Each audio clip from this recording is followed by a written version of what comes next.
Hey YouTube, it's your boy Jeffro. Welcome to a new series on the channel. We'll be doing a tutorial playthrough of Escape from Tarkov. So what does that mean? Well, we'll be playing through our PvP account and create guides on the quest lines, which will be broken down into individual episodes. Now, a quick disclaimer, I am doing this playthrough, like I said, on the PvE account. This is primarily just to make things easier to be able to tutorialize the playthrough. Today's episode will be concentrating on the character setup and completing the tutorial. Hope you enjoy it. Don't forget to like, subscribe. Now let's jump in. So, as you can see on our main character, we have two faction options, Bear or USEC.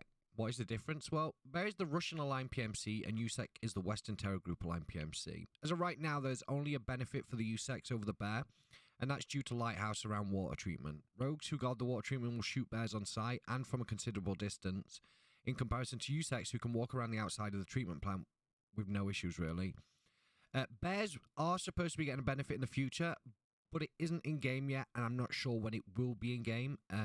But feel free to choose who you like. For me, I always play USEC, so I'm not going to change here.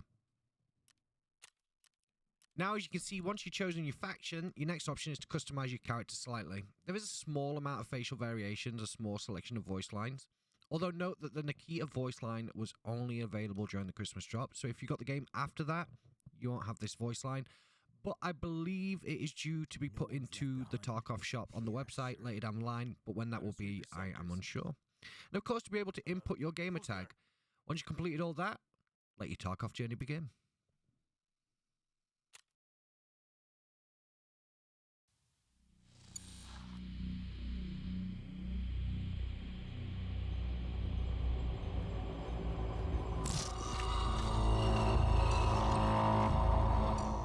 The Norvensk region has forever changed the moment it was turned into an open economic zone.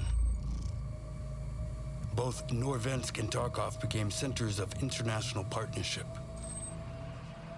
One of the most influential corporations on the global stage, Terror Group, has established its regional headquarters in Tarkov. Terror Group scientists promised to bring our world towards the future.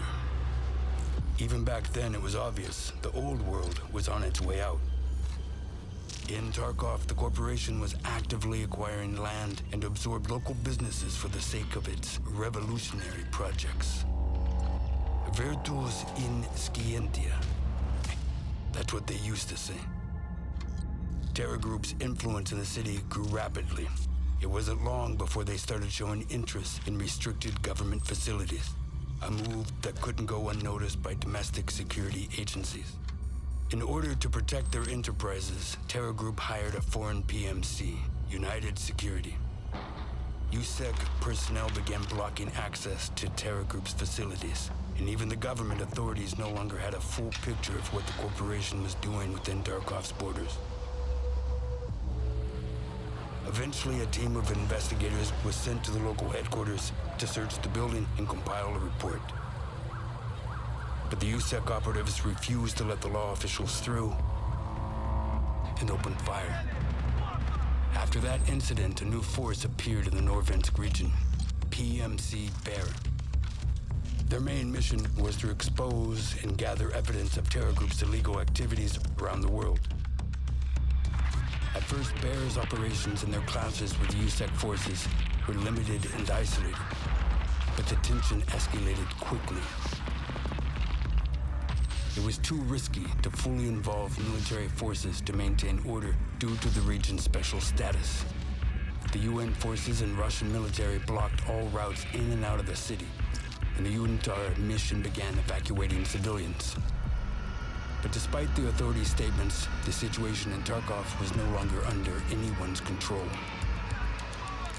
The conflict between Bear and USEC evolved into an all-out armed conflict.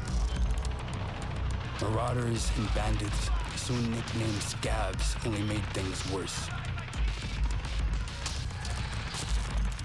For several years, both PMCs fought each other, each carrying out orders from their respective command.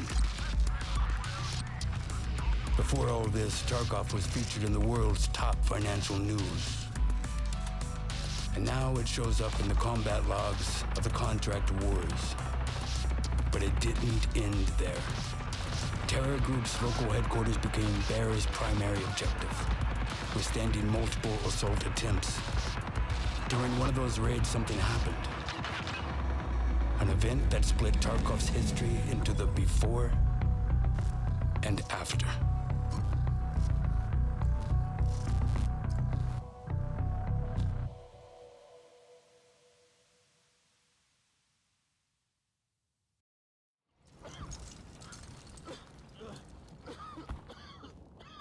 So here we are in the tutorial.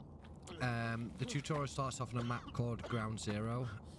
One thing you need to know about the tutorial, you cannot physically die in the tutorial. No matter how much you get shot.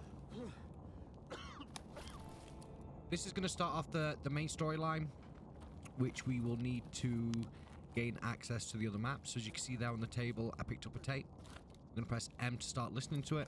And this is what's going to kick off the start of the main storyline. Please note that anything that you pick up in the tutorial, you will not take back to your stash. This was something that you could do before, but they changed it partway through the wipe. So now anything that you pick up, you cannot take back to your stash. As you'll see throughout this, I was looting a lot of stuff, thinking that I could take it back to my stash from when I did it on my PvP account. And then when I went back to my stash, it was completely empty. So all I would recommend doing here is just picking up the essentials, a CMS kit, a couple of splints, an S-March, a bandage, and just the IFAK. Don't worry about looting anything else in this room, because like I say, once you've looted everything, you can't physically take it out anyway. So it's just primarily just a waste of time.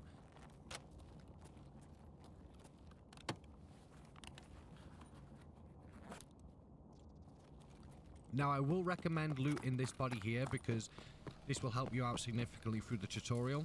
Picking up the MPX there and the additional mags. But again, just don't waste your time looting because there's just no need for it.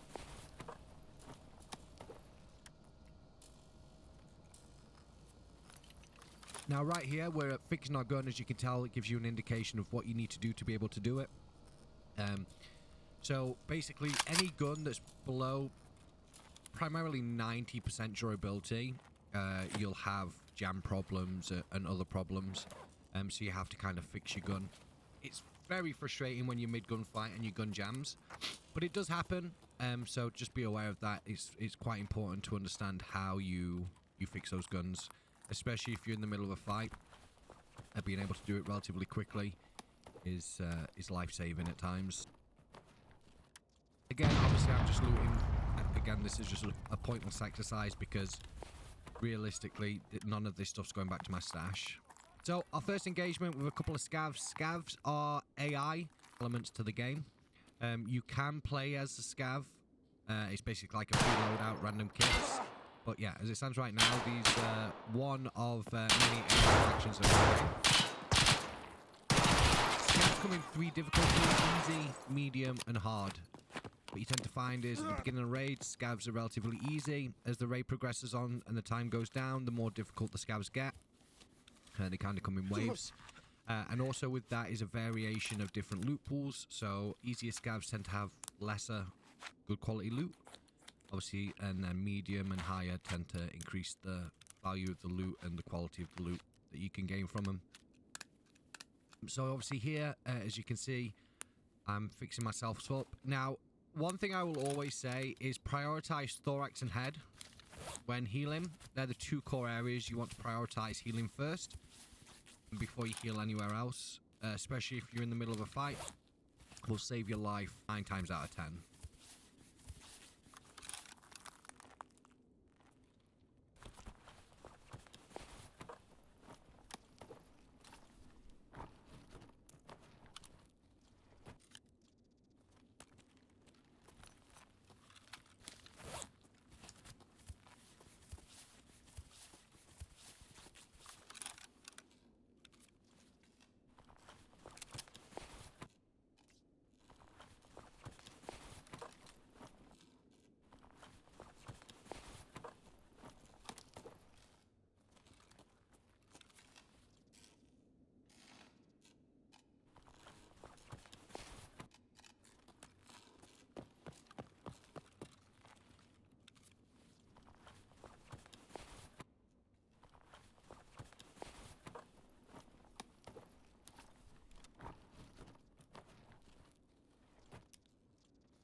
Food and water, extremely important, especially in the early stages of the game, because your metabolism is extremely low, so you run out of food and water very quickly. This affects your stamina, your ability to regain energy.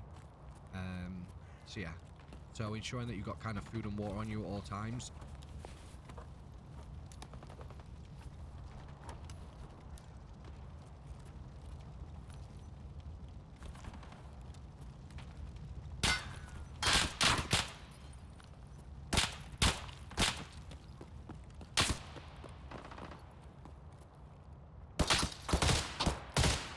Our second engagement with scavs. These you'll find with scavs that they are sometimes the most idiotic, dumbest things on the world, and then other times they're just absolute machines. What I would recommend is, especially while you're kind of getting into the game and learning the game, try and use as much cover as possible while engaging. Obviously, as you can see there, I was utilizing the car to try and protect myself.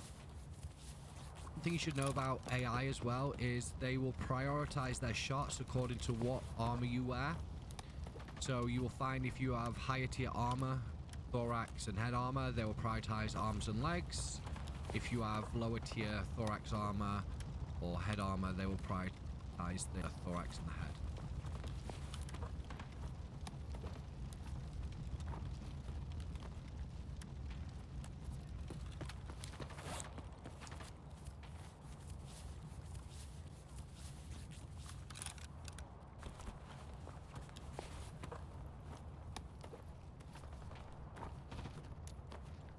So these Christmas baubles that you can see me picking up right now are currently in for the Christmas event. They come in for every Christmas event. That's going shortly. They're just kind of a temporary item. Now as you can see right here, there's claymores. Be careful. Don't just come waltzing up to this body or past this body in this route. Claymores work exactly like they do in real life. Target system at the front. So if you walk in front of it, it goes boom. You walk behind it, it doesn't go boom. Obviously, just give it a nice wide path.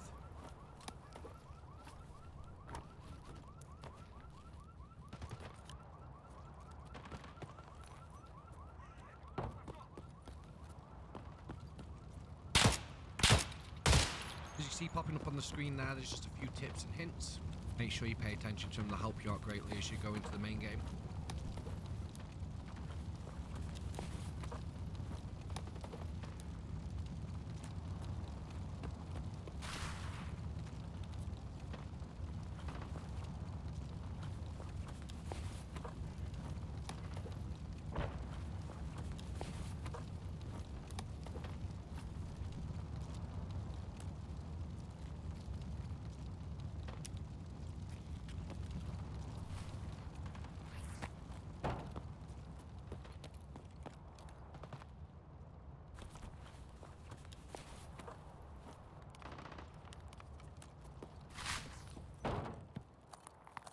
So like I said, obviously, in regards to food and water, different options here.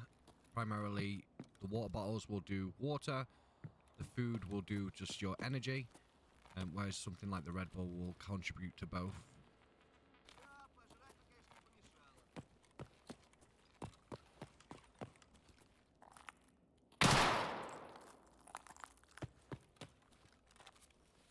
Like I said again, obviously at this moment in time, I didn't realize, because when I did the PvP playthrough of the tutorial, everything that I looted in the tutorial, I took it back to stash for me, right?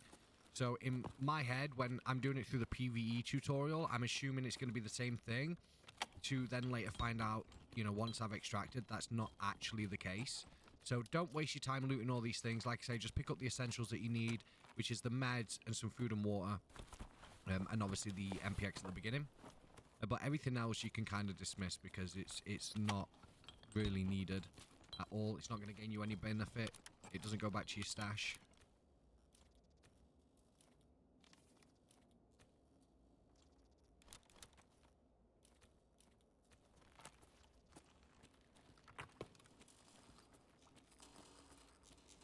Now right here I make one crucial mistake, as you can see. This will get you killed more than not in Tarkov. Whatever you do, if you kill something, clear the area before you loot. Don't insta-loot. because that will happen 99% of the time. There is something else there waiting to kill you. It's a tutorial, so you can't die anyway. But if that was main game, it's highly possible that scav would have killed me there.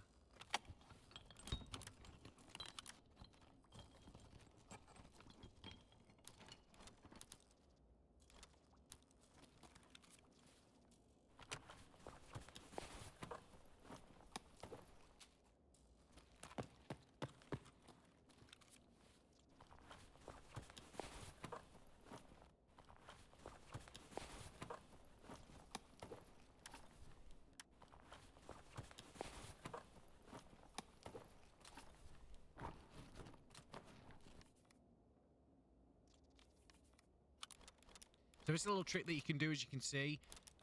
Obviously, this gives me additional space, so my backpack was full. By taking a rig and filling the rig up with items, I can then utilize that into my backpack, and it gives me, as you can see here, a couple extra slots, which is nice. And you can do that with a multitude of different rigs and stuff like that. Now, if you noticed just then as well, that on the bottom left-hand side under my PMC outline, there's a weight system that does work, and it is in game. The heavier you become, the more difficult it is to move. You do not regain energy, utilize your energy quicker as you're running. So that's something that you really need to be aware of, especially in the early stages. As you progress and the more you play and the more you level your PMC and the more heavier stuff you carry, along with your metabolism increase and stuff like that, those skills do increase and you are able to carry more weight.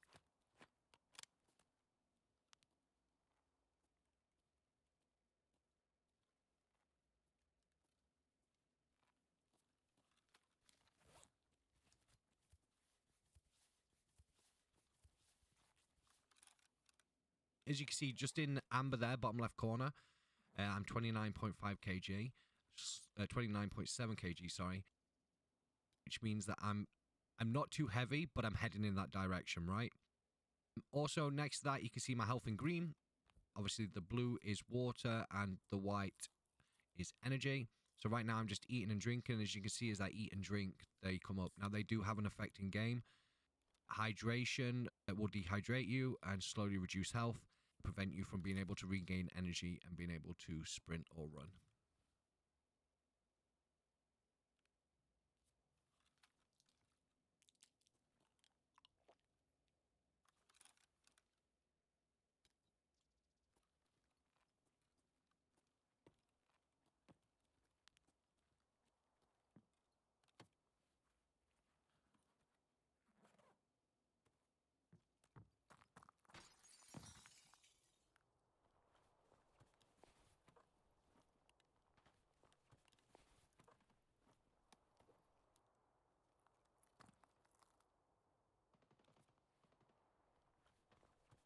So again, here's another packing thingy. Taking the rig and everything, placing it into the backpack, and then moving that backpack across into that one because it's a smaller outset backpack. And it gives me extra space. There's just another kind of looting tip. You can stack, but again, be aware this will affect your weight.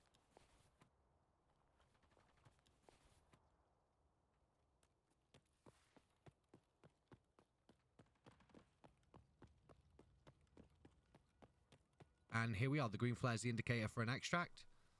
And we out this John. So yeah, so that was obviously the first episode that was doing the tutorial. I hope you enjoyed it. The next episode will be concentrating on the main quest and some of the side quests. Like I say, each episode is going to be concentrating on, like, for example, one main quest and then a side quest, and give you a rundown and tutorial how I find it best or easiest to complete them. But yeah, until the next episode, take care. Catch you on the next one. Bye.